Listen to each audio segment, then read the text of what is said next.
Ableism is the devaluation of and discrimination against people with physical, intellectual, or psychiatric disabilities. In creating this manifesto, I've learned a lot. I knew ableism existed, but now I understand just how deeply integrated it is into the fabric of our society. I've learned a lot about the collective trauma of differently abled folks and the experiences of pregnant people facing ableism every day. In my research, I've found that ableism creates this hidden suffering in maternity care. And in doing this, I'm left with more understanding and a new passion for improving access to quality evidence-based healthcare for differently abled folks. Reading the personal accounts of the direct impact of ableism on pregnant people and families was infuriating and heartbreaking. They experienced discrimination on a structural and systemic level. Because ableism is so deeply woven into our society and systems of oppression are built on top of it, a huge portion of our population remains forgotten. Our healthcare system was built without them in mind. Because of this, disabled pregnant folks face barriers at every level when seeking prenatal care.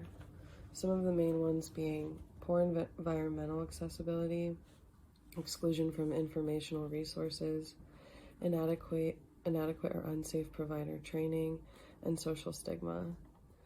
Differently abled folks are made to feel other or different when seeking healthcare. It quickly becomes apparent from the clinics they enter, the providers they meet with, and the educational resources that they're provided with, that they're not created with them in mind. Therefore, differently abled folks don't feel valued or worthy of the same resources as their able-bodied counterparts. Before even becoming pregnant, disabled folks are often told that they can't become pregnant or become parents. They're made to feel like inhospitable hosts for life, and they're often told they aren't fit for pregnancy, birth, or parenthood. In extreme cases, many folks experience forced sterilization. Society does not support differently abled folks when they do have children. Oftentimes, CPS is quick to take their children. They're punished for assumed poor parenting in times of crisis when they actually just need more support. They're simply not treated equally. Their autonomy is often disregarded and disrespected. It is also important to mention that the experience of disability is different for everyone. We have to center folks that are multiply marginalized, who are not only disabled, but maybe BIPOC, autistic, or queer as well.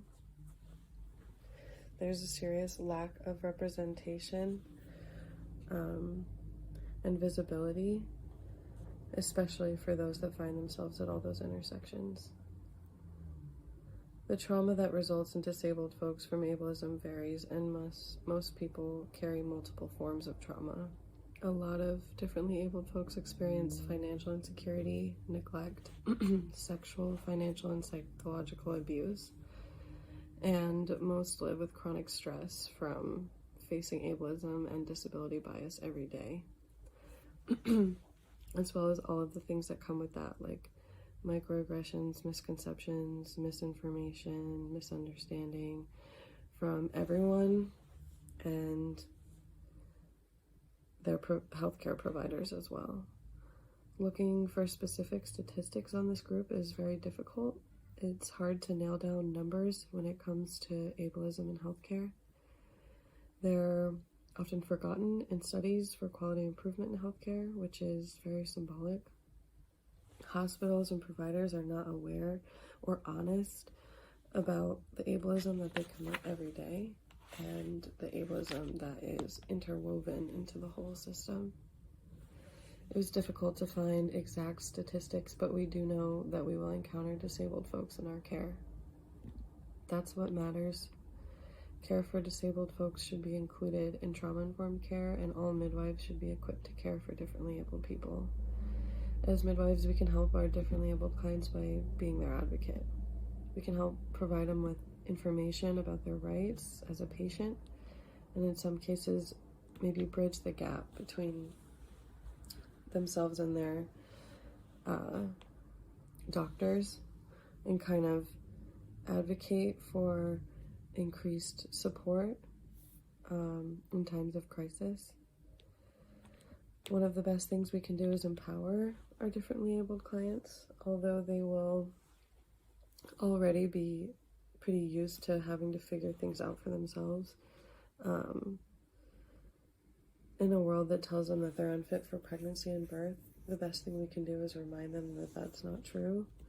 The midwifery model of care is inherently beneficial for differently abled folks because the individual is centered and autonomy is celebrated. We have to make sure that we're empowering them to have a gentle, loving, and safe birthing experience where they feel informed and in charge. And then a very simple way to support disabled clients is to ensure that our environment and practice is accommodating and welcoming. When building our practices, we need to do it with them in mind. When it comes to accessibility, representation, and leaving room for modification, just as we would with any client, we need to respect the fact that the client knows themselves the best and they know what's best for them.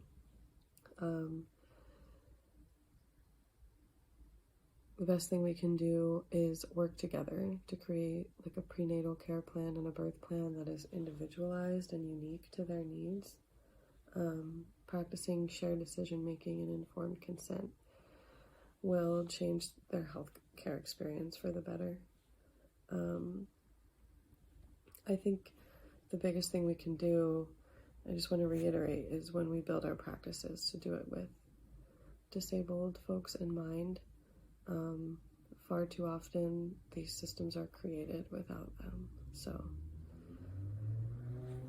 thank you for listening.